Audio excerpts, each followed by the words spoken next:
이번 주에 제가 어떤 생각에 한번 사로잡혔냐면요.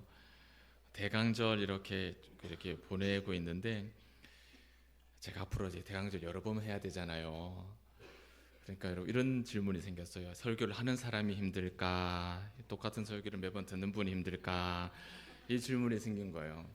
여러분 어떻게 생각하십니까? 하는 사람이 힘들까요? 듣는 사람이 힘들까요?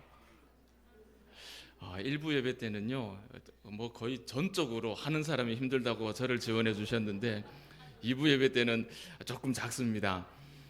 제가 그 좀 고민이 됐어요. 그래가지고 매년 듣는 설교고 또 매년 또 이렇게 이때 등장하는 본문들이라서 또 뭐 새 것이 있을까라는 생각을 이렇게 또 들더라고요. 새 것을 찾으려고 하는 마음이 아니라 우리 마음이 새 마음이면 같은 말씀도 새로운 말씀이 될 수 있겠다 믿습니다. 오늘 우리가 하나님께서 주신 이 말씀을 통해서 이런 내용들을 함께 살필 겁니다. 예수님이 태어나신 그 세상, 2000년 전에 그 유대 땅, 예수님이 태어나실 때 그 세상은 어떤 세상이었느냐 간단하게 살펴볼 거고, 또 예수님께서 이 땅에 오시기 위한 하나님의 특별한 준비는 어떤 게 있었느냐 또 볼 거고요.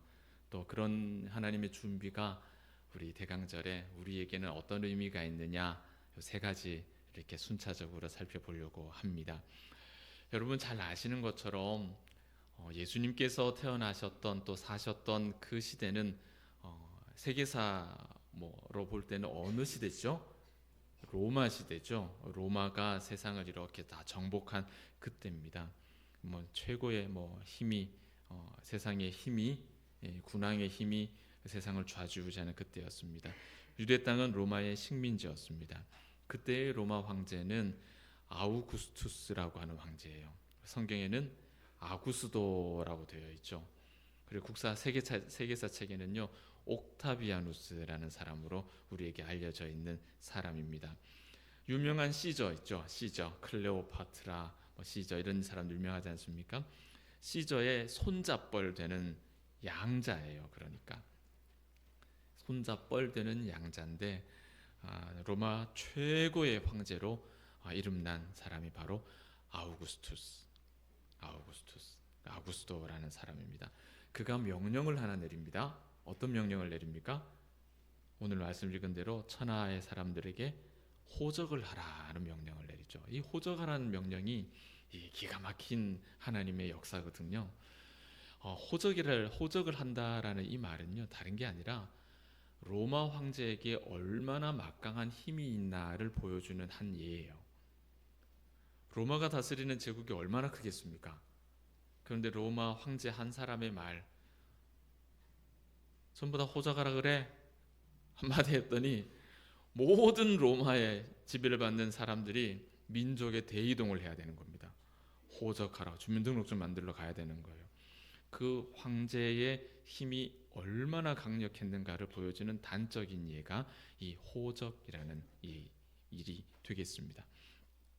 이 호적에는 두 가지 의미가 있거든요. 첫 번째는 통상 사람 수를 세는 일이기 때문에 세금과 관련되어 있어요. 세금을 이렇게 걷어들이려고 호적을 하게 되고요. 두 번째는 군사를 불리려고 호적을 하라라는 명령을 역사적으로 군왕들이 많이 사용을 했었습니다. 그런데 이 유대 땅은요, 유대인들은 아주 독특한 신앙을 가지고 있는 사람이기 때문에 로마는 세상 말로는 이제 웬갓 잡신이거든요. 로마는 그런데 이 유대인들은 안 그렇지 않습니까? 그래서 로마가 그걸 아는 거예요. 유대인들은 함부로 건드리면은 이게 폭동이 나는 걸 알기 때문에 유대인들에게는 군사 징집을 하지 않습니다. 유대인들은 군대로 로마 군사로 이렇게 끌려가지는 않아요. 그러니까 이 아우구스도 황제가 내린 호적 명령이 이 유대 땅에는 어떤 목적으로 사용됐겠습니까? 세금 문제 때문에 이제 호적하라는 말로 사용이 된 거예요. 그 명령에 따라서 요셉과 마리아가 이제 고향으로 이제 민증 만들러 이렇게 가는 거죠. 그런 예수님 당시의 세상이었습니다. 자, 이렇게 배경을 잠깐 간단하게 살펴보셨고요. 요셉이 이 명령에 따라서 고향으로 이제 가게 되는데, 이 나사렛 베들레헴, 이 고향이라는 곳이 사실 따지고 보면은 요셉의 고향은 아닌 것 같아요. 요셉의 고향은 아닌 것 같고, 왜냐하면은 고향 같으면 뭐 6촌이든 8촌이든 뭐 16촌이든 어쨌든 간에 친족이 있겠죠. 이때만 해도 뿔 뿌려서 사는 게 아니라 공동체를 이루고 사니까. 지금도 곳곳에 집성촌이 있지 않습니까? 여러분들 그 본을 따져보면 집성촌으로 모여 사시는 어른들 아직도 계시죠. 저희도 경주에서 박물관 지나서 불국사 쪽으로 가다 보면 신문학는 지나자마자 왼쪽에 있는 마을이, 거기가 동네 이름이 좀 안 좋습니다. 배반동입니다. 배반. 하필이면 동네 이름이 배반동인지 모르겠어. 배반동이 저희 본적지예요. 제 본적이에요. 제 본적. 근데 저는 거기는 그 명절 때만 가서, 설날에 가면 집성촌이니까 이 집 가서 제사 지내고 떡국 먹고, 옆집 가서 제사 지내고 떡국 먹고, 또 옆집 가서 제사 지내고 떡국 먹고, 이렇게 집성촌입니다. 그러니까 순서대로 위에 할아버지부터 순서대로 들어가는 거예요. 그럼 떡국을 한 10대 그릇 먹어야 돼요. 하루 종일. 그렇게 먹어야 돼요. 이제 이게 손이다 보니까 어쩔 수가 없어요. 그런 동네예요. 요셉에게 있어서도 자기 고향이 아니라, 그 본적은 제 본적으로 되어 있지만은 제가 난 곳이 아니죠. 제가 살던 곳이 아닌 거죠. 요셉도 마찬가지인 거예요. 고향, 아무래도 아버지의 고향이 아니겠나. 아버지의 고향. 그래서 자기 본적지가 아니겠나. 우리로 따지면 본적지, 이 정도로 해석하면 좋을 것 같아요. 자, 거기 가서 이제 아이를 출산하는 내용이 우리가 알고 있는 아기 예수님이 태어나는 그 이야기거든요. 자, 여러분, 이 이야기가 어디에서 일어났는지 한번 생각해 보세요. 지금 예수님의 배경을 설명하면서 제일 그 정점에 누가 있다고 그랬습니까? 로마 황제 아구스토가 있다 했죠. 세상에 그 사람 말 한마디면 안 될 일이 없는 권력의 중심 아구스토가 있어요. 로마가 있어요. 그리고 예수님이 태어난 곳은 어딜까요? 로마 지도를 펼쳐놓고 보면은 그게 눈에 들어오겠습니까? 안 들어오겠습니까? 안 들어옵니다. 안 들어오는 곳이에요. 지금 예수님의 탄생 이야기는 세상의 중심에서 나오는 이야기가 아니고, 로마 제국의 저 끝에, 우리가 볼 때는 동쪽 저 끝에, 완전 외딴 곳에, 그냥 아무도 모르는 곳에, 거기서 일어나고 있는 그런 일일 뿐이라는 겁니다. 여러분 한번 생각해 보세요. 황제가 있어요. 로마 제국이 있어요. 그 로마 제국에 우리로 치면은 경상북도, 경상남도, 이 도에 해당되는 수리아라고 하는 지역이 있어요. 수리아도라고 보시면 되겠죠. 아니면 수리아주 이렇게 보시면 될 거예요. 그 수리아라고 하는 지역 안에 또 뭐가 있느냐? 팔레스틴이라고 하는 지역이 있어요. 그리고 또 그 팔레스틴 지역 안에 코딱지만한 유대 땅, 유대가 있어요. 유다 지역이 있어요. 그리고 그 코딱지만한 유다 중에 그보다 더 작은 코딱지만한 베들레헴이 있어요. 그리고 그 베들레헴 마을 중에도 진짜 볼 것 없는, 보잘 것 없는 가문 하나가 있어요. 그 요셉 가문이에요. 그 가문에서 이 이야기가 일어났다는 겁니다. 로마 황제와 로마 예수님, 세상의 왕과 만군의 주, 같은 왕인데 대조가 많이 되죠. 완전히 다른 모습으로 이 땅에 살고 있는 겁니다.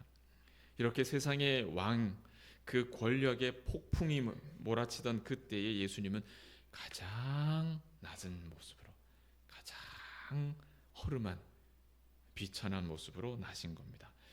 여러분, 산모의 입장에서 이 만상이 돼서 배가 불렀는데 나사렛에서 베들레헴까지 가야 되는 거죠. 그 거리가 요즘 길로 하면 가까워지지만 옛날에 그 유대 그 산 중앙산길로 가면은 거리가 한 150km쯤 됩니다.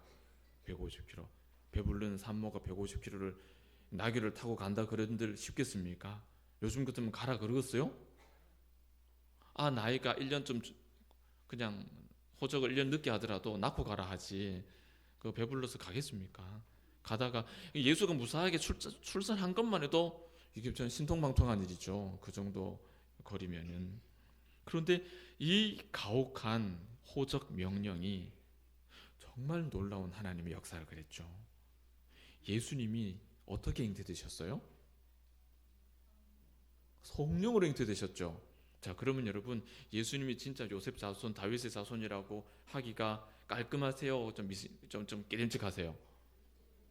깨림칙할 수 있죠. 그럴 수 있거든요. 그런데 하나님은 이 호적 명령을 통해 가지고 어떻게 하십니까? 법적으로 예수님을 누구 호적에다가 올려버리세요? 예, 다윗 호적에다가 올려버리시는 거예요. 하나님이 일하시는 방법이 이렇습니다. 하나님은 세상의 역사를 통해서 자신이 계획한 일들을 견고하게 하나도 차질 없이 차곡차곡 해 가시는 분이라는 사실이에요. 이 놀라운 하나님의 역사죠. 그렇게 여관을 갔습니다. 그런데 자리가 없어요. 이 여관이 어떤 곳이냐? 요즘 우리가 알고 있는 그런 여관이 아니고 큰 방입니다. 커다란 방. 거기서 이 사람 저 사람 다 모이고 밥도 먹고 잠도 자고 그냥 섞여 있는 그런 커다란 방이에요. 이런 곳에 자리가 없었던 거예요. 7절을 보니까 이 아기를 구유에다가 누웠습니다. 왜 거기에 누웠습니까? 자리가 없으니까요.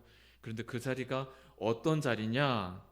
그냥 여행객이 와서 그냥 한 두어 시간 엉덩이 붙이고 있다가 쉬었다가 갈 그런 자리가 아니죠. 그런 자리가 필요한 게 아니라 어떤 자리가 필요해요? 아이를 놓을 자리가 필요한 거고, 뱃속에서 나오는 아이를 케어하고 산모가 함께 누울 수 있는 그럴 만한 특별한 자리가 필요한 거죠. 그런데 여관에 그런 자리가 없는 거예요.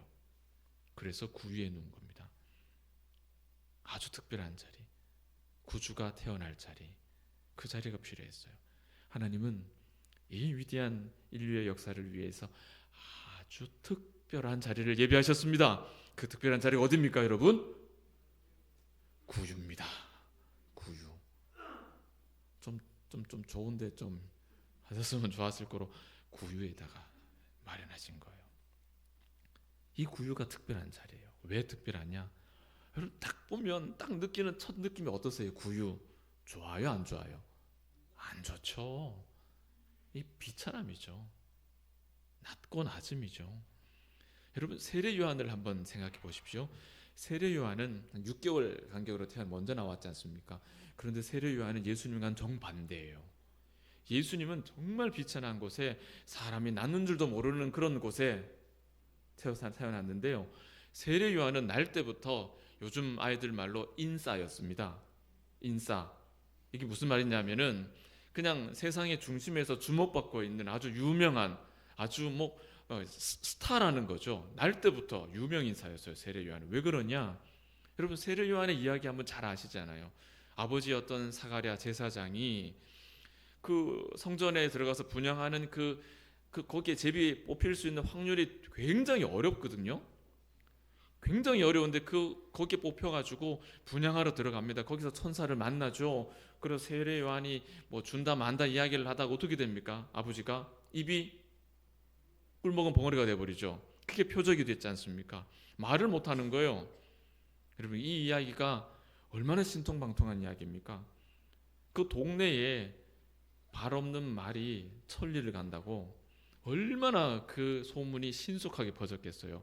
봐라 들었나 제사장이 분향하러 갔다가 입이 막혔단다. 왜갖고 어쩌다 그런 일이 있었는고? 죄를 지었나? 뭔 잘못한 게 있나? 어쩌다가 제사장이 분향하러 갔다가 입이 막혔을꼬? 이런 일이 있나? 또 어떤 마음이 좋으신 분은 하나님이 큰 일을 계획하시나 보다. 무슨 사연이 있나 보다. 웬갖 말들이 난무하지 않았겠습니까? 옛날이나 지금이나 이런 신기한 일들은요, 사람들 입에서 입으로 회자되기가 참 좋은 먹잇감이죠. 분향하러 들어갔다가 벙어리가 됐단다. 이 소리가 얼마나 귀가 따가웠던지 사가랴와 엘리사벳이 요한이 뱃속에 들어있는 동안에 5개월 동안 숨어 살았다 그러잖아요. 숨어 살았어요. 그리고 나서 세례 요한이 태어났습니다. 태어났더니 어떻게 돼요? 아버지 사가랴의 입이 뻥 하고 열리는 겁니다. 이 얼마나 신기한 일입니까? 또 한번 사람들이 수근수근 댔겠죠. 입이 열렸다 카더라. 여러분 요한은 이렇게 날 때부터 세간의 주목을 받고 태어난 아이예요. 날 때부터. 그런데 예수님은 정반대죠. 있는 둥 없는 둥, 낳는 줄도 아무도 몰라요. 아무도 몰라요. 말도 안 되는 환경에서, 집도 아닌 곳에서 태어났습니다. 더구나 예수님이 태어나신, 예수님이 누워 계신 곳이 아주 비천한 구유였어요. 구유. 오늘 본문은 이 구유가 아주 특별하다라고 우리에게 말씀합니다. 오늘 12절 말씀 같이 한번 읽어보겠습니다. 시작. 너희가 가서 강부에 쌓여 구유에 뉘어 있는 아기를 보리니 이것이 너희에게 표적이니라 하시라. 자, 오늘 성경이 우리에게 보여주시는 것은 이 땅에 오신 예수님입니다. 그리고 그 예수님을 품고 있는 그 예수님이 구유에 누워 있다라는 것을 우리에게 보여주시고, 그것을 뭐라 그래요? 표적이라고 말하죠. 여러분, 표적이라는 것을 오늘 잘 정리하세요. 표적은요, 그냥 신통방통한 그 현상 자체를 표적이라고 부르는 게 아니라, 표적은 나에게, 우리에게 믿음을 더 견고하게 해주는 기능이 있을 때 표적이라 하는 거예요. 그게 표적인 거예요. 그 현상으로 내가 하나님이 계심을 깨닫고 그 깨달음으로 해서 내 믿음이 견고하게 세워질 때 그 현상을 표적이라고 우리는 부르는 겁니다. 이런 표적이 저와 여러분에게 많이 있기를 축복합니다. 제가 더 간절히 기도하는 것은 우리가 그런 표적을 경험하고 사는 것뿐만 아니라 내가 내 옆 사람에게 이런 표적이 되는 사람이 되시기 바랍니다. 축복합니다. 여러분, 여러분의 아내에게, 남편에게, 자녀에게, 부모님에게, 형제들에게 표적과 같은 인생이 되시기를 다시 한번 주의 이름으로 축복합니다. 이 마음을 오늘 꼭 품어보시면 좋겠어요. 자, 여러분, 이렇게 앞에서 이렇게 말씀을 전하다 보면 여러분의 표정 하나하나가 다 보입니다. 이게 거짓말이 아니고요, 진짜 다 보여요. 제일 잘 보이는 분이 누구냐면은 주무시는 분이 제일 잘 보입니다. 제일 잘 보입니다. 숨겨지질 않아요. 제 눈에도 이렇게 두부의 칼집인 제 눈에도 이렇게 잘 보이는데 하나님 눈에는 얼마나 잘 보이겠습니까? 지금 저에게도 표적이 되시는 분이 있으세요. 지금 이 말, 그러니까 주무시는 분이 있다는 말은 그런 표적이라는 뜻은 아니고요. 오늘은 주무시는 분이 없으신데 저에게 표적이 되시는 고마운 분들이 많이 계세요. 무슨 소리입니까? 우리 함께 예배드리는 이 자리에, 함께 예배드리는 자리에 있다는 것만으로도 여러분은 저에게 제 믿음을 점점점 견고하게 해주시는 표적으로 그 역할을 하고 계신 거예요. 할렐루야. 여러분, 예배를 드리는 그 모습 집중하고 들으려고 또 아멘하고 화답하고 경건하게 신실하게 하나님을 예배하는 그 모습이 이 목사에게는요, 보는 것만으로도 제 믿음이 더 점점점 커지는 놀라운 표적으로 여러분이 지금 저를 돕고 계시는 거예요. 여러분, 이것이 우리 교회를 전체를 봤을 때는 이 교회를 얼마나 든든하게 하는 하나님이 주신 표적이겠습니까? 여러분, 이 표적의 인생을 계속해서 잘 살아가시기 바랍니다.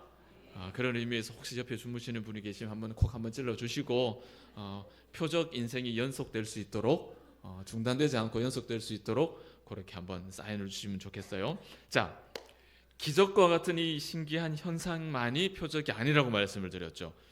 표적이 되려면 믿음이 더해져야 돼요. 믿음이 플러스 돼야 돼요. 여러분, 기적을 본다고 믿음이 생기겠습니까? 그럴 것 같은데 역사를 보면 그렇질 않아요. 여러분, 애굽의 바로왕 보십시오. 바로왕이 가지고 있는 기네스 타이틀이 있습니다. 이 뭐냐면은 최단기간에 제일 많은 기적을 경험한 사람. 바로만큼 짧은 시간 동안 많은 기적을 경험한 사람이 없죠. 그런데 그 바로가 예수를 믿었느냐, 하나님을 믿었느냐, 믿음이 생겼느냐? 아니요. 오히려 반대죠. 마음이 점점점 굳어져 갔습니다. 기적이 믿음을 만드는 게 아닌 거죠. 예수님 당시 유대인들도 많은 표적을 보여달라라고 그렇게 요청을 했습니다. 우리 예수님께서 얼마나 답답하셨겠어요? 내가 표적인데 표적을 앞에 두고도 다른 표적을 보여달라 그러니 얼마나 귓구멍이 답답하고 콧구멍이 답답하셨겠어요. 내 말 한마디 한마디가 표적이고 내가 너희에게 보여주는 모든 역사가 표적인데 그 표적을 앞두고도 다른 표적을 보여달라 그러니 얼마나 답답하겠어요. 유대인들은 바른 믿음이 아니라 눈에 보이는 즐거움, 내 신상의 해결을 표적으로 생각했습니다. 표적은 우리 믿음을 더하는 것이라 했죠. 이런 사람에게 하나님께서, 예수님께서 주신 말씀이 있죠. 너희에게 보여줄 표적은 뭐밖에 없다고요? 요나의 표적밖에 없다. 그 요나의 표적의 내용이 뭡니까? 요나가 뱃속에 들어갔다가 3일 만에 나온 것처럼 예수께서 죽으시고 3일 만에 부활하신다. 그 사건이죠. 여러분, 우리의 믿음을 견고하게 해주는 표적은 그리스도밖에 없어요. 그리스도께서 우리에게 보여주신 죽음과 부활 사건, 이 대속의 사건만이 우리에게 있어서 믿음을 더해줄 수 있는 유일한 참된 표적이라는 사실을 기억하시길 바랍니다. 그래서 복음의 핵심이 그리스도의 십자가 죽음이고 부활이라고 말하는 거예요. 그것만이 우리의 믿음을 견고하게 해줄 수 있는 참된 표적이기 때문입니다. 사도 바울도 같은 이야기를 합니다. 고린도전서 1장 22절과 24절 같이 한번 읽겠습니다. 시작. 유대인은 표적을 구하고 헬라인은 지혜를 찾으나 우리는 십자가에 못 박힌 그리스도를 전하니 유대인에게는 거리끼는 것이요 이방인에게는 미련한 것이로되 오직 부르심을 받은 자들에게는 유대인이나 헬라인이나 그리스도는 하나님의 능력이요 하나님의 지혜니라. 아멘. 바울이 뭐라고 얘기합니까? 유대인은 표적을 구하고 헬라인은 지혜를 구하는데 우리는 뭐라고요? 십자가에 달린 예수다. 예수가 우리에게 표적이다. 예수가 우리에게 표적이다. 눈에 보이는 표적이 아니라 내가 예수 그리스도를 품고 사는 것이 나에게 능력이 되고 지혜가 되고 표적이 된다는 거예요. 기적을 경험하는 것이 나에게 능력이 되는 게 아니라 내가 예수를 끌어안고 사는 것이 내게 능력이고 지혜라는 겁니다. 여러분, 오늘 12절 말씀 아까 조금 전에 읽었잖아요. 다시 한번 보십시오. 너희가 가서 강보에 쌓여 구유에 누여 있는 아기를 보리니 이것이 너희에게 표적이니라. 여러분, 표적이 누구라고요? 예수가 표적이라고요. 예수가. 대강절 말씀을 통해서 예수 그리스도에 대한 이야기가 계속 반복되죠. 그러나 여러분, 이 이야기를 통해 내가 예수를 다시 한번 바라볼 수 있는 그러한 기회를 삼으시고 그 예수가 누구신지, 예수가 나에게 어떤 의미가 있는지를 깨달아서 그 예수가, 내가 예수를 품고 사는 것이 나의 삶에 강력한 힘이 되고 지혜가 되고 능력이 되는 그런 은혜가 있기를 주의 이름으로 축복합니다. 목자들이 이 소식을 들었습니다. 예수님의 태어났다는 소식을 들었어요. 다시 가브리엘 천사가 등장합니다. 10절과 11절 말씀인데 한번 부분을 한번 보겠습니다. 10절부터 볼까요? 시작. 보라, 내가 온 백성에게 미칠 큰 기쁨의 좋은 소식을 너희에게 전하노라. 복음이죠. 복음. 11절 시작. 오늘 다윗의 동네에 너희를 위하여 구주가 나셨으니 곧 그리스도 주시니라. 아멘. 너무 유명한 말씀인데요. 이 유명한 말씀을 우리가 잘 알고 있지만 조금만 더 잘 알고 가면 좋겠습니다. 이 말씀은요, 우리가 할 수 있는 예수님에 관한 가장 완벽한 신앙 고백입니다. 이 말씀, 11절 말씀.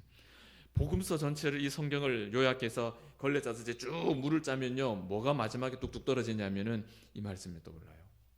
구주가 누구라고요? 예수님이 누구라고요? 우리의 구주, 또 우리의 주. 구주라는 말은 구원자라는 거예요. 구출한 사람, 구출자라는 얘기죠. 주라는 말은 뭡니까? 주인이라는 말입니다. 예수님이 나의 구원자요, 예수님이 나의 주인이다. 이것이 예수님에 관한 가장 완벽한 신앙 고백입니다. 이 믿음의 고백을 모두 가지고 계십니까? 우리에게 정말로 예수님을 구원자로 고백하는, 주인으로 고백하고 영접하는 이 믿음이 있을 때, 그때 우리의 삶이, 우리의 신앙생활이 예수님의 힘이 되고 능력이 되고 지혜가 되고 표적이 되는 거예요. 예수님이 나에게 구주가 되지 못하고 주인이 되지 못하면 예수님은 나에게 아무것도 아닌 겁니다. 그냥 내가 오랫동안, 얼마 동안 교회 다녔고 어떤 직분을 가지고 있다는 명함에 새기는 예수님일 뿐이에요. 제가 왜 이 말씀을 드리느냐? 여러분, 예수님이 나의 인생을 구원하셨다는 사실을 여러분 어떻게 확인하고 어떻게 설명하고 계십니까? 그게 가능하십니까, 여러분? 사람마다 내가 예수님을 구원자로 고백하는 일, 예수님께서 나를 절체절명의 위기에서 나를 구원해 주셨다라는 사실을 설명하는 방법은 다를 수 있어요. 사건이 다 다를 수 있죠. 다를 수 있어요. 정답은 다양할 수 있어요. 그런데 문제가 뭐냐 하면은 이런 경험이 없는 분이 있다는 겁니다. 교회 안에요. 이런 경험이 없는 신자가 있다는 게 문제라는 거죠. 평생 어려서부터 예수님이 구주라고 들어왔기 때문에, 삼위일체 하나님에 대해서 들어왔기 때문에 그렇게 오랜 시간 신앙생활을 했고 또 직분자가 되었지만은 내 인생에 예수께서 나를 절체절명의 위기 가운데서 나를 건져주신 그 경험이, 그 고백이, 그 만남이 없는 분이 여전히 있을 수 있다는 겁니다. 이것이 문제인 거예요. 여러분 뭐 아시다시피 저는 비교적 모범적으로 살아왔습니다. 학생 때도 큰 사고 안 치고 뭐 자전거 배운다고 할배 자전거 끌고 나갔다가 장독 한 덕에 깨먹은 거 외에는 크게 사고 친 경험은 별로 없는 것 같아요. 저는 재수도 안 했고 형님은 삼수했는데 저는 재수도 안 했고 학원 안 가고도 공부 그럭저럭 했고 너는 공짜로 키웠다 하실 정도로 저는 큰 문제를 안 일으키는 사람 같아요. 근데 이게 목회하는 데는 별 도움이 안 돼요. 드라마틱한 뭔가 변화가 반전이 없기 때문에 이게 좀 저한테는 좀 약점이긴 합니다. 그게 제가 간증하고 제가 이렇게 인생을 살다가 예수를 만나서 이렇게 됐습니다. 얘기를 해야지 이제 할렐루야 얘기 될 텐데 제 인생은 그냥 고만고만했기 때문에 이런 게 없어요. 제가 좀 아쉽죠. 제가 목회자가 안 됐으면은 아버지의 그 소원대로 저는 글 배우면서부터 계속 들어왔던 게 있었습니다. 너는 공무원 해야 된다. 공무원 해야 된다. 저는 공무원 됐을 거라고 봐요. 10중 8구 그렇게 됐을 겁니다. 그리고 모범적으로 살았기 때문에 뭐 직장 생활하면서 괜찮게 살았을 거예요. 남 안 속이고 남 피해 안 주고 뭐 일 성실하게 열심히 하고 남들한테 괜찮은 사람 이렇게 살았을 거예요. 뭐 교회를 다녔을지 안 다녔을지 모르겠습니다. 인생은 괜찮은 것 같은데 다시 생각해 보니까요, 그 괜찮은 인생이 얼마나 무서운 인생인지 몰라요, 여러분. 왜 그렇습니까? 그렇게 살다가 괜찮은 인생 살다가 죽는 거잖아요. 죽으면 어떡해요? 심판받아야 되는데. 소름이 돋더라고요. 인생 괜찮게 살았는데 그게 그 결과가 심판받는 거라면 그건 뭡니까? 믿음 없이 괜찮은 정직한 착하게 칭찬받으면서 잘 살았어요. 그런데 바꿔 말하면 그 말은 사실 준비를 하나도 안 하고 살았다는 얘기잖아요. 그렇게 해서 살다가 죽었는데 심판을 받는다? 그 생각을 하니 두렵고 떨리기 시작했습니다. 여러분, 그래서 구원이라는 것은 이런 무지함, 예수를 알지 못하는 무지함에서부터의 구원이라고 얘기를 해요. 예수를 아는 게 구원입니다. 이걸 모르고 살면 큰일 나는 거죠. 이 진리를 알게 됐는데 어떻게 구주의 탄생이, 예수님의 태어나심이 우리에게 기쁨이 되지 않고 우리에게 감격이 되지 않을 수 있겠습니까, 여러분? 이거 모르면은 열심히 잘 살았고 박수 받고 살았는데 죽어서 눈 떠보니 심판이에요. 근데 예수를 알면 그렇지 않다는 거죠. 대강절이 저와 여러분에게 이런 무지함으로부터의 구원이라는 사실을 깊이 생각해 볼 수 있는 좋은 기회가 되면 좋겠습니다. 마지막으로 오늘 본문이 우리에게 보여주는 다른 하나의 표적을 소개하고 말씀을 맺겠습니다. 그것은 바로 예수님을 품고 있는 구유입니다. 구유. 이 구유가 표적이에요. 예수님의 탄생 이야기에서 구유는 굉장히 중요한 역할을 합니다. 왜 그러냐 하면은 목자들이 예수님을 찾아오는데 목자들이 예수님을 찾기 위해서 핵심적인 키워드 힌트가 있습니다. 여러분, 예수님을 확인할 수 있는 힌트가 뭘까요, 여러분? 목자들이 요셉을 압니까? 마리아를 본 적이 있습니까? 예수님을 얼굴을 알 수가 있습니까? 이 목자들이 무작정 예수님을 찾아가는데 어떻게 찾았을까요? 예수를 찾으면 구유를 발견하는 겁니까? 아니면 구유를 찾아내면 거기에 누워 있는 아이가 예수라는 걸 알고 있는 겁니까? 예, 뭘 찾으면 돼요? 예, 예수를 찾으려고 할 게 아니라 뭘 찾으면 되죠? 구유를 찾으면 예수를 찾는 거예요. 그래서 이 구유가 예수를 품고 있는 표적인 거예요. 굉장히 중요한 역할을 하고 있죠. 어릴 적에 저희 외가에 가면 구유가 있었어요. 지금도 있는데 지금은 소 키울 사람이 없어 소는 안 키우죠. 제가 어릴 때는 소가 한 8마리가 그 외양간에 있었어요. 어른들 모여 계신데 제가 가서 재미가 없지 않습니까? 그래서 제가 제일 좋아하는 게 뭐냐면 아궁 위에 가마솥에 물 부어 놓고 나락 이제 다 탈곡하고 난 볏짚 썰어가지고 옥수수 대 썰어가지고 겨 이렇게 두 바가지 넣어가지고 부글부글 끓이는 소주 끓이는 거, 소 여물 끓이는 게 제가 제일 좋아하는 놀이였어요. 그거 말고는 놀 게 없었어요. 그거 끓이고 이제 그거 놀고 그거 불 때 놓고 이게 여물통이 구유가 한 5m 됐거든요. 통나무로 푹 파졌는 거. 거기 들어가서 국민학교 때는 누워 봤어요. 이렇게 누워 보기도 하고 누우면 제가 안 보입니다. 숨바꼭질 할 때 그거 들어가 있으면 못 찾아요, 형님이. 그러고 놀았어요. 그러고 있는데 소가 이렇게 얼굴이 이만한 소머리가 이렇게 와가 혓바닥으로 제 얼굴을 한번 쓱 쓸고 가기도 하고 소 타고 놀고 그렇게 했으니까 예, 굉장히 행복했던 기억이에요. 구유, 이 구유가 표적. 왜? 예수를 품고 있으니까요. 표적인 거예요.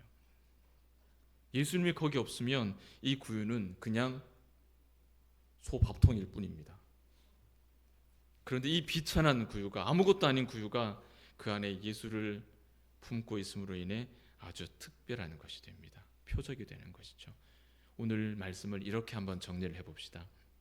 성경은 우리에게 표적으로 오신 예수님의 탄생을 오늘 소개해 주셨습니다. 그리고 내 안에 예수님을 모시고 살아가는, 그러니까 내가 예수님을 드러내는 표적으로 살라라고 우리에게 도전하고 계시는 거예요.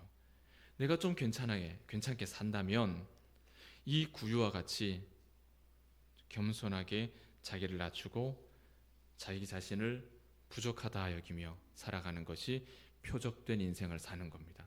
내가 조금 부족하게 살아요. 내가 좀 비천하고 내 삶이 망가져 있고 보잘것없어 보여도 낙심하지 않고 내 인생을 포기하지 않고 당당하고 의미 있는 인생을 차곡차곡 한 걸음 한 걸음 살아가는 것도 내가 예수를 품고 사는 표적으로 살아가는 인생이 될 수 있다는 겁니다.